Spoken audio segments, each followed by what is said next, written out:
Hey guys, welcome back once again to the channel. कैसे हो आप लोग? तो यार मुझे बहुत ही रिक्वेस्ट आ रहा था कि आप स्ट्रैटेजी बताइए, अपना सोर्सेज बताइए। खैर, मैं तो इतना सारा रिजेक्शंस देख चुका हूँ, तो मुझे तो स्ट्रैटेजी वीडियो ऐसा कुछ खास बनाने का मन नहीं था। बट ठीक है, आप लोगों ने रिक्वेस्ट किया है तो मैं ये स्ट्रैटेजी वीडियो आपके सामने ला रहा हूँ कि मैं क्या क्या फॉलो करता था IBPS PO और वेरियस जितने भी हर एग्जाम्स दिए मैंने, उसके लिए मैंने क्या क्या फॉलो किया है, तो ये आपके साथ शेयर करूंगा। और लास्ट में कुछ इंपॉर्टेंट टिप्स दूंगा फॉर द नेक्स्ट ईयर। जब आप IBPS PO का फॉर्म फिल करोगे उसके लिए कुछ इंपॉर्टेंट टिप्स दूंगा कुछ सर्टेन सेंटर्स के लिए। ठीक है, तो चलिए वीडियो स्टार्ट करते हैं। तो पहले बात करते हैं रीजनिंग की। तो रीजनिंग का जो है, मैंने जब स्टार्ट किया था प्रिपरेशन, तब मैंने बेसिक्स सीखा था रीजनिंग का सब कुछ, जैसे syllogisms, coding, decoding, blood relation, inequalities, ये सब का बेसिक्स मैंने सीखा था। बैंकर्स पॉइंट बोल के एक चैनल है, वहाँ पे अंशुल सर एक है, वो पढ़ाते हैं, तो उनका मुझे पढ़ाने का स्टाइल काफ़ी अच्छा लगा था। तो मैंने बेसिक्स तो वहीं से करा है, बैंकर्स पॉइंट का जो चैनल है रीजनिंग में। और उसके बाद मैंने एडवांस रीजनिंग मैंने करी है, आर्ट ऑफ रीजनिंग बोल के एक चैनल है, वो सर ऑली बोर्ड में भी पढ़ाते हैं शायद। तो वहाँ से मैंने एडवांस रीजनिंग का पूरा पार्ट किया है। और क्रिटिकल रीजनिंग का जो भी पार्ट है वो मैंने कैरियर राइट बोल के एक चैनल है, वो आप देखिएगा। वो जनरली प्लेसमेंट्स के वीडियो बनाते हैं, कॉलेज प्लेसमेंट्स में जो एंट्रेंस होते हैं, एग्जाम्स होते हैं प्लेसमेंट के लिए, एप्टीट्यूड का, उसका वीडियो बनाते हैं। बट उनका आपको काफ़ी रिलीवेंट लगेगा और काफ़ी ईजी वे में समझाते हैं। क्रिटिकल रीजनिंग काफ़ी यूनिक स्टाइल है, तो ये सब चैनल आप एक बार विजिट कर सकते हो। अगर आप क्रिटिकल रीजनिंग पढ़ना चाहते हो तो डेफिनेटली मैं रिकमेंड करूंगा कैरियर राइट को आप विजिट कर सकते हैं। अपार्ट फ्रॉम दैट, मैंने हर्षल अग्रवाल सर से भी एक दो कोर्स किया था क्रिटिकल रीजनिंग का, वो जो फ्री वीडियो उन्होंने डाला था एक लंबा 4-5 घंटे का शायद, वो भी मैंने देखा था। बट मेजरली मैंने कैरियर राइट से ही किया था क्रिटिकल रीजनिंग वाला पार्ट। और मैंने बुक्स ज़्यादा तो रिफर किए नहीं थे, वो दिशा पब्लिकेशन का एक टॉपिक वाइज था, और एक IBPS PO का 15 ईयर्स या 20 ईयर्स ऐसा कुछ आता है, वो एक बुक लिया था मैंने। तो यही दो बुक मैंने रेफर किए हैं। और ये मॉक्स जो मैं बता रहा हूँ, ये मॉक्स मैं सब सब्जेक्ट के लिए और ओवरऑल में लिया था। मेरे पास 3 ही मॉक था, टेक्स्ट बुक, प्रैक्टिस मॉक और गाइडली का। तो टेक्स्ट बुक से जो था, मैं वो इजी लेवल का थोड़ा था पहले, बट अभी तो टेक्स्ट बुक का भी लेवल काफ़ी अप हो गया। तो टेक्स्ट बुक से मैंने वो करा था। Apart from that, practice mock अभी मैं फिलहाल प्रैक्टिस मॉक से ही ज़्यादा देता था। और गाइडली मैं लेके रखा हूँ, बट गाइडली यार मुझे पर्सनली तो एग्ज़ाम रेलिवेंट उतना मॉक्स लगता नहीं है, काफ़ी लेवल अप रहता है, उतना लेवल भी अप नहीं आता है। तो वो कहीं ना कहीं आपका कॉन्फिडेंस को थोड़ा सा हर्ट कर सकता है। अगर आप बिगिनर हो तो आपको इतना कम मार्क्स देखने को मिलेगा, तो आपका थोड़ा सा डिमोटिवेट हो सकते हो। तो इसलिए मैं बोलूँगा कि अभी अगर आप बिगिनर हो तो आप टेक्स्ट बुक दो, और अगर आप एक्सपीरियंस हो गए हो, एक एक 1.5 साल या 2 साल हो गया प्रिपरेशन में, तो आप गाइडली भी दे सकते हो। आपको तो अच्छे मार्क्स आने चाहिए गाइडली में भी। और अच्छे मार्क्स नहीं भी आए तो गाइडली का लेवल थोड़ा सा अप रहता है, तो आप नया टाइप के क्वेश्चन ये सब सीख सकते हो। अगर पेपर हार्ड बन गया तो आप कैसे रिएक्ट करोगे, वो सब चीज़ आप सीख सकते हो। अपार्ट फ्रॉम दैट, मैं बोलूँगा प्रीलिम्स के लिए स्पेसिफिकली, तो मैं बोलूँगा कि मिसलेनियस क्वेश्चंस जो 1 नंबर वाले होते हैं ना, कि फॉरवर्ड बैकवर्ड वाला, फिर मीनिंगफुल वर्ड वाला, वो सब मैं बोलूँगा आपको मार्क फॉर रिव्यू करके रख दो। वो सब पहले इसमें अटेंड मत करना, क्योंकि वो सब थोड़ा सा टाइम टेकिंग होता है कभी कभी, कभी कभी 40 सेकेंड या 1 मिनट तक भी लग जाता है एक क्वेश्चन को बनाने के लिए। तो वो क्वेश्चन को आप पहले में मत अटेम्प्ट करना, पहले उसको मार्क फॉर रिव्यू करके रख देना। और फर्स्ट आप सिलॉग्स, इनइक्वालिटी, कोडिंग, डिकोडिंग ये सब करने की कोशिश करना। बट यहाँ पे मैं बोलूँगा एक ट्रिक पॉइंट है, क्योंकि प्रीलिम्स में आपको 20 मिनट्स ही मिलते हैं। तो अगर आप यहाँ पे खोजने लग जाओगे ना, तो मे बी आपका हो सकता है 1.5-2 मिनट चल जाए। और जब आपको वो टाइमर पे दिखेगा कि 18 मिनट्स हो गए, 17 मिनट्स हो गए, और मेरे एक भी क्वेश्चन अटेम्प्ट नहीं हुए, तो वो फिर पैनिक का सिचुएशन क्रिएट करता है। तो इसलिए मैं बोलूँगा कि प्री लेवल के लिए तो पजल एकदम अच्छे से करो यार। प्रीलिम्स का पजल लेवल तो एटलीस्ट बहुत अच्छे से करो, ताकि आप पजल आए तो पजल से ही स्टार्ट कर दो, चाहे जैसा ही पजल आए, सिटिंग अरेंजमेंट आए या ये आए, जैसा भी करो। खाली मैं पजल में बोलूंगा, अगर अननोन वाला आता है तो आप मत अटेम्प्ट करो पहले, अननोन सिटिंग अरेंजमेंट वो सब मत करो। फ्लैट एंड फ्लोर भी कभी कभी ट्रिकी होता है, वो भी छोड़ सकते हो पहले में। बट अपार्ट फ्रॉम दैट, अगर कुछ भी आता है, जैसे पजल में सिटिंग अरेंजमेंट 8% वाला आ रहा है, स्ट्रेट लाइन में या सर्कल में, या अपार्ट फ्रॉम दैट आपका वो AGM वाला आता है, PO क्लर्क AGM का लेवल जो रहता है सीनियरिटी वाला, वो वाला भी आता है, तो वो सब आप अटेम्प्ट करो, उसमें कोई दिक्कत नहीं है। और पजल इतना अच्छा कर लोगे, और अगर आपका शुरू के 5-6 मिनट्स में अगर 2 पजल निकल गए, वहां पे आप देखोगे 10 क्वेश्चन आपका हरा हो गया है, तो फिर आपका कॉन्फिडेंस बूस्ट करेगा, और जैसे जैसे आपको क्वेश्चन देखने को मिलेगा वैसे वैसे कर सकते हो। प्रीलिम्स में बोलूंगा कि एटलीस्ट टारगेट करो 25 प्लस का रीजनिंग में, अटेम्प्ट करने का, 25 प्लस अटेम्प्ट कर लोगे फुल एक्यूरेसी के साथ तो बहुत ही अच्छा स्कोर है। 20 प्लस भी स्कोर रीजनिंग में अच्छा है, 25 प्लस तो बहुत ही अच्छा स्कोर है। ये था प्रीलिम्स के लिए रीजनिंग का। और अगर स्पेसिफिकली मेंस की बात करें तो मेंस में बोलूंगा कि एक बार क्वेश्चन पेपर को पहले अच्छे से स्कैन कर लो, और पजल्स जो है ना, पजल्स स्ट्रेट अवे क्वेश्चन बनाना स्टार्ट मत कर देना। बहुत जन गलती ये करते हैं मेंस में कि वो सोचते हैं मेंस है तो थोड़ा सा पैनिक हो जाते हैं, जो भी क्वेश्चन आता है पहले देखते हैं बस बनाना स्टार्ट कर देते हैं। ऐसा मत करो।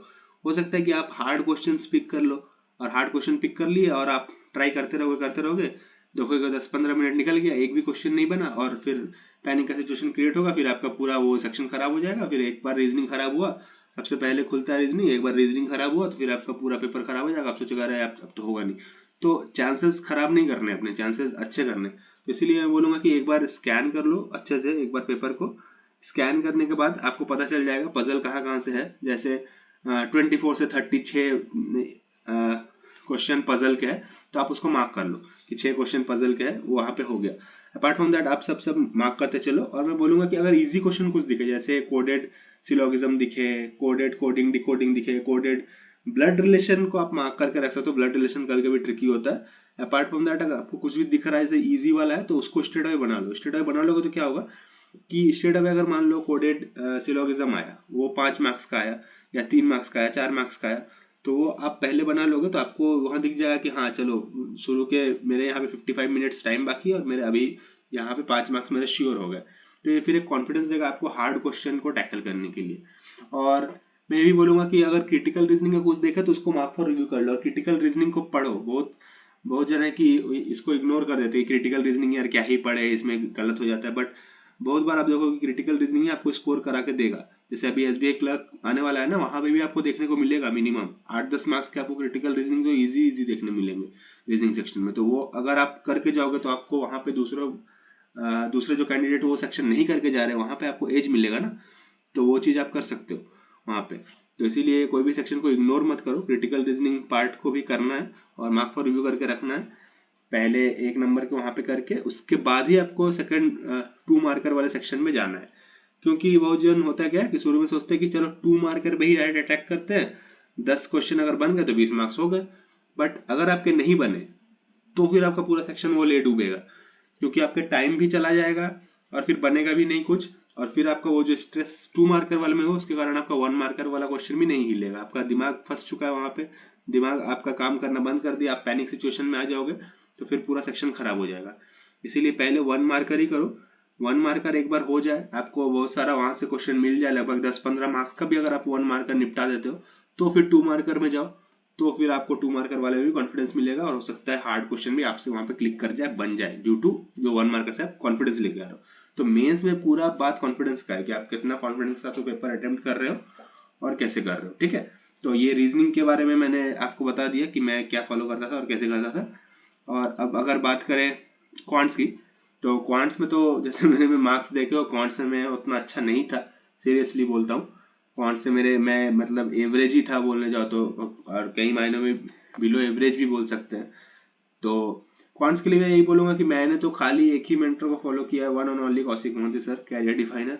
Best best best teacher for quants मेरे हिसाब से, उनसे अच्छा कोई है नहीं क्वांट्स पढ़ाने वाला।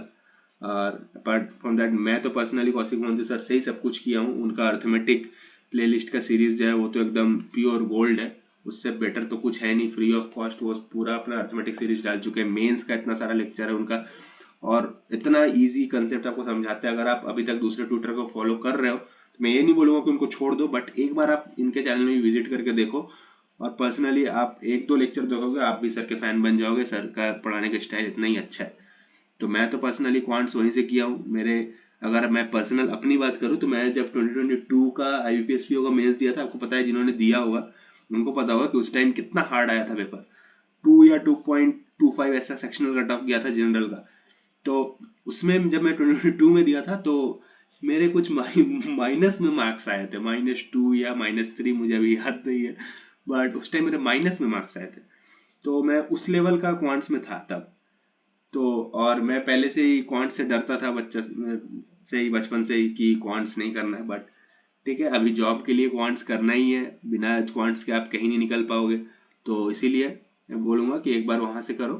और स्पीड मैथ्स के लिए मैं बोलूंगा, जो स्पीड मैथ्स वाला पार्ट प्रीलिम्स के लिए, वहाँ पे स्क्वायर रूट्स 50 तक एटलीस्ट करना है आपको, एकदम मुंह जुबानी होना चाहिए कि आपको क्वेश्चन दिखे तो फट से आप उसका वैल्यू लिख पाओ, तो आपको सिंप्लीफिकेशन, अप्रोक्सीमेशन ये सब में बहुत हेल्प होगा।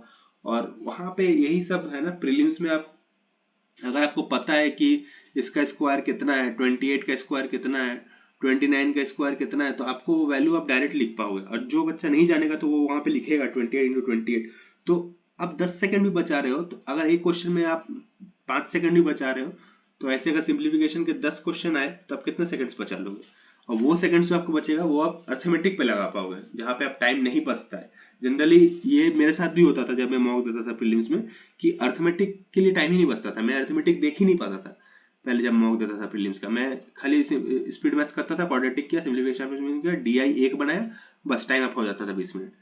बट वही मैंने जब स्पीड करना काम करना शुरू किया, अपने स्पीड पे squares, cube roots, fraction to percentage सीखा, 1/11 का वैल्यू कितना होता है, 9.09, ऐसे करके जब आप वैल्यूज सीखोगे, 1/16 का कितना होता है, 3/20 कितना होता है, तो वहां पे डायरेक्ट लिख पाओगे। अब 15 ऐसे लिखना नहीं है, 3/20 आप लिखोगे, वहां पे डायरेक्ट आ जाएगा। 20%, 20/100 का लिखना जरूरत नहीं, 1/5 लिखोगे। तो ये सब थोड़ा थोड़ा करके करोगे ना, वो जो टाइम बचता है, वो जब थोड़ा थोड़ा करके टाइम बचेगा, वहां दूसरी जगह दे पाओगे। जब मैंने ये किया तब मेरा थोड़ा टाइम बचा, तब मैं अर्थमेटिक अटेम्प्ट भी कर पाता था प्री में। उसके पहले मैं प्री में 2 साल तो मैंने प्री में अर्थमेटिक किया ही नहीं, एक भी DI किया, उसके चलते ही मेरा फिर भी क्लियर हो रहा था प्री।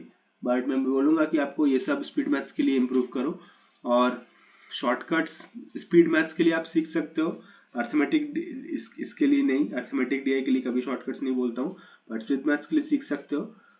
तो save time for arithmetic and DI, जो मैंने पहले बात कर लिया आपको, ठीक है। और अगर आप वीक हो मैथ्स में, मेरी तरह हो, एवरेज बिलो एवरेज हो, तो कोई जरूरत नहीं है, आपको टॉपर नहीं बनना है। मैथ्स के बिना भी आपका सिलेक्शन हो सकता है, बट ऐसा नहीं कि मैथ्स करना ही नहीं है, मैथ्स करना है, बट ऐसा नहीं है कि मैथ्स को एकदम टॉप पे रखना है, एकदम अच्छे करोगे तभी सिलेक्शन होगा, ऐसा कोई जरूरत नहीं है। मेंस का सिलेक्शन अगर होता है तो आप हर एक सब्जेक्ट को एवरेज, 2 सब्जेक्ट को अबव एवरेज और बाकी 2 को एवरेज भी रखोगे ना, तो भी क्लियर हो जाएगा मेंस, ऐसा कोई ये नहीं है। बट ये है कि आपको काम करना है और टॉपिक्स देखना है किस टॉपिक से आ रहा है, ठीक है। ज्यादा जो टॉपिक का वेटेज है, जैसे एवरेज से आता है, परसेंटेज से आता है, तो वो सब चीज आप नहीं छोड़ सकते हो। परसेंटेज, एवरेज, रेशियो, ये सब चैप्टर्स आप नहीं छोड़ सकते हो। Time and work, simple interest, ये सब इंपॉर्टेंट चैप्टर्स है, ये सब छोड़ दोगे तो फिर कैसे बनाओगे। और मेंस में अर्थमेटिक के बिना गुजारा नहीं होने वाला, अर्थमेटिक ही आएगा, अर्थमेटिक बेस्ड DI आएगा, अर्थमेटिक का फिलर्स आएगा, अर्थमेटिक का मैच द कॉलम आएगा, सब अर्थमेटिक ही आएगा। तो अर्थमेटिक के बिना गुजारा नहीं होने वाला है, अर्थमेटिक करना है। बट सब टॉपिक आप छोड़ भी सकते हो, जैसे मैंने परम्यूटेशन कॉम्बिनेशन कभी नहीं किया, प्रोबेबिलिटी कभी नहीं किया, ये सब टॉपिक मैंने छोड़ के गया, ठीक है। तो आप भी ऐसे कुछ कुछ सिलेक्टेड टॉपिक छोड़ सकते हो, सब टॉपिक करने की जरूरत नहीं, बट जो टॉपिक करोगे वो अच्छे से करना, बस यही है। और प्री के लिए मैं बोलूंगा क्वांट्स में कि स्पीड मैथ्स को टारगेट करो पहले, उसके बाद DI, और एट लास्ट अर्थमेटिक्स को करना in the topics which you are confident. Suppose आप परसेंटेज में बहुत अच्छे हो, परसेंटेज का एक भी क्वेश्चन छूटता नहीं है, तो परसेंटेज का कुछ कुछ फेवरेट्स है, वो वोट वाला एक होता है, इनवैलिड वोट, वैलिड वोट्स, वो वाला एक आता ही है। फिर एक सब्जेक्ट वाला आता है कि उसको इतने परसेंट ज्यादा मिले, उसको इतने परसेंट कम मिले, पासिंग मार्क्स इतना था, वैसे कुछ क्वेश्चन बनते हैं। रेशियो का हो गया, फिर इसमें हो गया, जो भी आपका जिसमें ज्यादा क्वेश्चन आपको कॉन्फिडेंट है वही टॉपिक आप पहले करो, ठीक है। और मेंस के लिए फिर से मैं वही बोलूंगा कि होल क्वेश्चन पेपर को आपको स्कैन करना है, पहले 1 मार्कर्स अटेम्प्ट करना है, ज्यादा मार्क्स के लालच में पेपर नहीं खराब करना है, 2 मार्क्स के लालच में अपना पूरा मेंस ही खराब नहीं करना है, फिर से 1 साल घूम के नहीं आना है, ठीक है। पहले 1 मार्कर ही टारगेट करो, 1 मार्कर अगर आप कर लोगे तो वो जो आपको कॉन्फिडेंस देगा, उससे आप 2 मार्कर्स, उसके बाद आप जाओ 2 मार्कर्स बनाओ आराम से, कोई दिक्कत नहीं है, ठीक है। तो ये था क्वांट्स को लेके। और अभी अगर बात करूँ करंट अफेयर्स की, तो करंट अफेयर्स एक बहुत ही नेग्लेक्टेड सेक्शन है। मैं देखता हूँ बहुत सारे स्टूडेंट्स बहुत ही नेग्लेक्ट करते हैं, करंट अफेयर्स को भाव ही नहीं देते हैं। जब तक कि मेंस ना आ जाए करंट अफेयर्स को पूछते तक नहीं हो, जब मेंस आ जाए तब पूछते कि कैसे करे, 3 महीने का, 4 महीने का, कहाँ से पढ़े। तो करंट अफेयर्स ऐसे नहीं होता है, करंट अफेयर्स आपको डेली बेसिस पे ही करना पड़ेगा। अरे जब पढ़ना ही है तो पहले से ही पढ़ना स्टार्ट कर दो। तो इसलिए मैं बोलूंगा करंट अफेयर्स अभी से, अभी अगर आप RRBPO टारगेट कर रहे हो, तो RRBPO का मोस्ट प्रोबेबली मेन सितंबर में होता है, तो 4 मंथ्स का अभी से आप करना चालू कर दो, ठीक है। मई ऑनवर्ड्स लिखना चालू कर दो, अप्रैल आप, ठीक है, मई, जून, जुलाई, अगस्त करोगे, 4 महीना करोगे, डेली करोगे, तो आपको रिटेन ज़्यादा होगा। और मैं कैरियर क्लाउड का जो ऐप है वहाँ से मैं अफेयर्स क्लाउड का सीए का मैं रोज खुद से हैंड रिटन नोट्स बनाता था, फिर उसको इंपॉर्टेंट पॉइंट्स हाईलाइट करता था। और अपने नोट्स बनाओगे तो क्या होगा ना कि आपको ज़्यादा अच्छा रिटेन होगा, आपका खुद का हैंड राइटिंग से जब आप पढ़ोगे तो ज़्यादा अच्छा रिटेन होगा। इसीलिए कैरियर्स क्लाउड ऐप से मैं खुद का नोट्स बनाता था। और जब भी आप मान लो कि फर्स्ट में का आप लिखने गए, ठीक है, फर्स्ट में का लिखे, मार्क कर लिए, अब सेकंड में जब आप लिखना होगा तो फर्स्ट में को उसके पहले एक बार अच्छे से पढ़ लो कि फर्स्ट में को क्या क्या था, फर्स्ट में वाला पढ़ के फिर सेकंड में वाला लिखो, फिर थर्ड में को जब लिखना हो तो फर्स्ट सेकंड वाला पढ़ लो। ऐसे कर करके आप रोज रिवाइज करते रहोगे तो फिर आप देखोगे at the end of the May month आपका बहुत अच्छा से रिटेन हो गया, मॉक्स वॉक्स लगाओगे, अच्छा स्कोर आएगा कैरियर करंट अफेयर्स में। और कभी कभी आप देखोगे कि करंट अफेयर्स ही मेक और ब्रेक हो जाता है, सिलेक्शन करंट अफेयर ही बहुत जगह दिलाता है आपको, ठीक है। तो करियर करंट अफेयर को इग्नोर नहीं करना है, मेंस आएगा तब देखेंगे, ऐसा अप्रोच रखोगे तो फिर तब नहीं होगा। ऑब्वियसली बात है, एक बच्चा जो 3 महीने से पढ़ रहा है और आप जो स्टार्ट किए 15 दिन पहले मेंस के, तो किसको ज्यादा रिटेन होगा, किसको ज्यादा याद रहेगा? ऑब्वियसली जो 3 महीने से पढ़ रहा है। तो इसीलिए आपको पहले से ही पढ़ना है, अभी से स्टार्ट कर दो पढ़ना। और प्रैक्टिस मॉक का एक वीकली पीडीएफ फ्री आता है, वहाँ उसको ही मैं डाउनलोड करके पढ़ता था। उनके रिसोर्सेज सेक्शन में अगर आप वेबसाइट खोलोगे प्रैक्टिस मॉक का, उनके रिसोर्सेज सेक्शन में वीकली पीडीएफ फ्री आता है, ठीक है, वीक 1 वीक 2 वीक 3 ऐसे करके आता है। तो उसको आप डाउनलोड करो। आप देखोगे जब आप कैरियर्स क्लाउड का लिख लोगे उसके बाद आप वो डाउनलोड कर पढ़ोगे, आप देखोगे मैक्सिमम न्यूज आप जानते हो, ठीक है। और जो नहीं जानते हो तो उसको वहां से रिवाइज हो जाएगा, तो आपको कहीं से छूटेगा नहीं। 2 सोर्स तो फॉलो करना ही है, मेरे 2 सोर्स यही थे, कैरियर्स क्लाउड का ऐप और प्रैक्टिस मॉक का वीकली पीडीएफ। ये दोनों करने के बाद फिर मैं उनका प्रैक्टिस मॉक का फ्री सीए टेस्ट आता था वीकली, वो मैं देता था। और वहां पे मेरे अच्छे परसेंटाइल बनते थे, 90+ ही रहते थे परसेंटाइल जब मैं उनका मॉक लगाता था। तो ऐसे करके सीए आपको डेली बेसिस पे लेके चलना है, एग्जाम के पहले करोगे तो फिर गड़बड़ हो जाएगा, ठीक है। और एग्जाम स्ट्रेटेजी की बात करोगे करंट अफेयर्स में तो क्वेश्चंस जो फर्स्ट है पहले उनको करो जिसमें आप 100% श्योर हो एकदम कि हाँ ये मेरे को आता ही है।